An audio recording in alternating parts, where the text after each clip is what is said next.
تو حضرت سلیمان علیہ السلام نے خط لکھا، انہو من سلیمان، پہلے نام لکھا، یہ کس کی طرف سے ہے؟ سلیمان کی طرف سے۔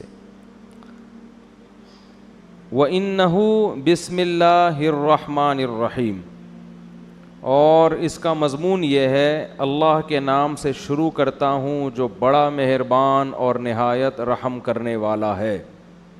بڑی جان ہے اس کلمے میں۔ آج لوگ تحریر سے پہلے بسم اللہ نہیں لکھتے، یا تو 786 لکھ دیتے ہیں، یا لکھتے ہی نہیں کہ کہیں پیپر گر گیا تو بے ادبی نہ ہو جائے۔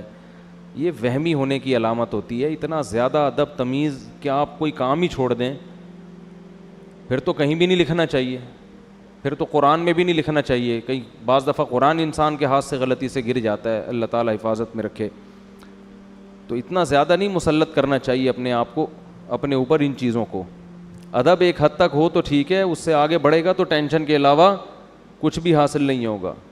آج کسی نے بتایا کہ میں واش روم میں جب پیشاب کر کے فارغ ہوتا ہوں کمبورڈ میں تو چھینٹیں پڑتی ہیں، تو اس میں پوری ڈیٹیل پیش کی تھی، پانی زیادہ ہو تو پیشاب کی مقدار کم ہو تو پھر چھینٹوں کا کیا حکم ہے، پانی کم ہو پیشاب زیادہ ہو پھر چھینٹوں کا کیا حکم ہے، چھینٹوں کی تعداد اتنی ہو تو کیا ہے، پوری رپورٹیں۔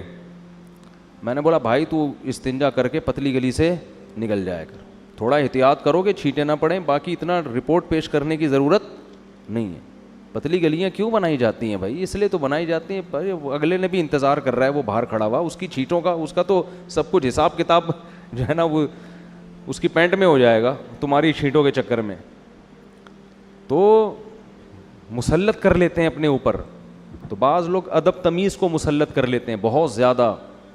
اب دیکھو اگلی صف میں لوگ قرآن پڑھتے ہیں، مسجد میں پچھلی صف میں قرآن ہی نہیں پڑھتے بیٹھ کے، اس لیے کہ وہ کہتے ہیں اگلے والے کی پیٹھ ہو رہی ہے۔ کچھ نہیں ہوتا بھائی، اگر ہو رہی ہے تو اب یہ تھوڑی کہ وضو خانے تک کوئی قرآن ہی نہیں پڑھ سکتا بیٹھ کے، تو یہ تو مجبوری ہے۔ جب صفوں میں بیٹھیں گے تو پشت سے بچنا ممکن نہیں ہے، تو کوئی مسئلہ نہیں ہے، اگلی صف میں بھی لوگ قرآن لے کے بیٹھ جائیں، پچھلی صف میں بھی بیٹھ جائیں لوگ لے کے، اس بہانے تلاوت تو کریں گے نا۔